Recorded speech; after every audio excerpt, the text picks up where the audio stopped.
रोजमर्रा के जीवन को बेहतर बनाने के लक्ष्य के साथ ईज ऑफ लिविंग को प्राथमिकता दी जा रही।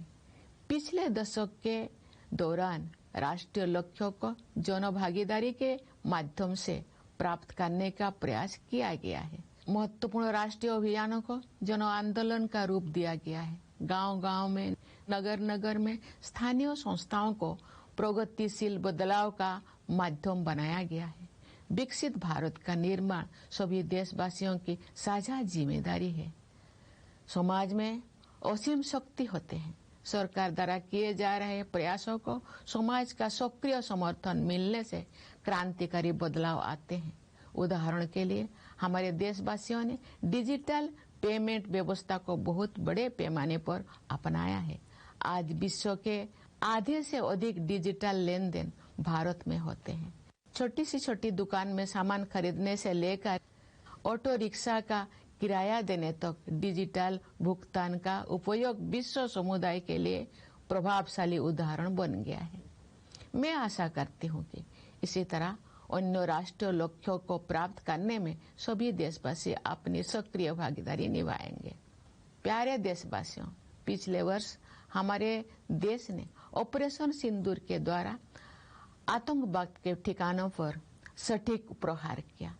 आतंक के अनेक ठिकानों को ध्वस्त किया गया तथा बहुत से आतंकवादियों को उनके अंजाम तक पहुंचाया गया।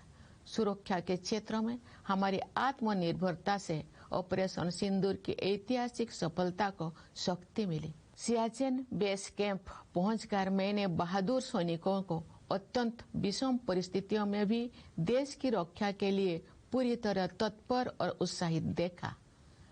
भारतीय वायुसेना के लड़ाकू विमानों सुखोई और राफेल में उड़ान भरने का अवसर भी मुझे मिला।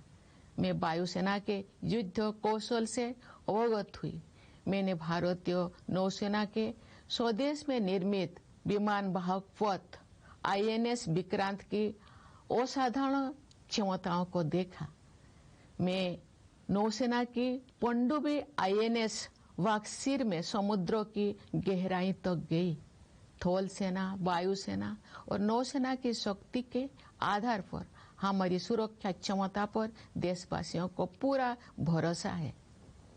प्यारे देशवासियों, पर्यावरण संरक्षण आज की अत्यंत महत्वपूर्ण प्राथमिकता है। मुझे इस बात पर गर्व होता है कि पर्यावरण से जुड़े अनेक क्षेत्रों में भारत ने विश्व समुदाय का मार्गदर्शन किया है।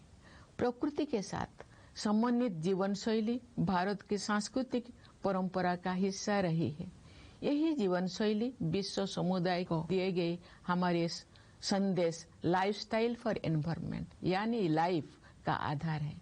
हम ऐसे प्रयास करें जिनसे भावी पीढ़ियों के लिए धरती माता के अनमोल संसाधन उपलब्ध रह सके। हमारी परंपरा में समस्त सृष्टि में शांति के बने रहने की प्रार्थना की जाती रही है। पूरी विश्व में शांतिपूर्ण व्यवस्था स्थापित होने से ही मानवता का भविष्य सुरक्षित रह सकता है। विश्व के अनेक क्षेत्रों में व्याप्त अशांति के वातावरण में भारत द्वारा विश्व शांति का संदेश प्रसारित किया जा रहा है। प्यारे देशवासियों, ये हमारा सौभाग्य है कि हम भारत भूमि के निवासी हैं।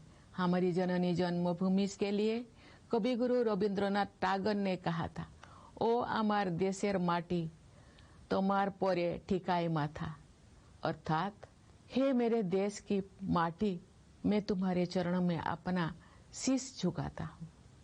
मैं मानती हूँ कि गणतंत्र दिवस देशभक्ति की इस प्रबल भावना को और भी सुदृढ़ करने के संकल्प का अवसर है। आइए हम सब मिलकर राष्ट्र प्रथम की भावना से कार्य करते हुए अपने गणतंत्र को और भी गौरवशाली बनाएं। मैं एक बार फिर आप सभी को गणतंत्र दिवस की हार्दिक बधाई देती हूँ। मुझे दृढ़ विश्वास है कि आपका जीवन सुख, शांति, सुरक्षा और सौहार्द से परिपूर्ण रहेगा। मैं आप सभी के उज्जवल भविष्य की मंगल कामना करती हूँ। धन्यवाद। जय हिंद, जय भारत।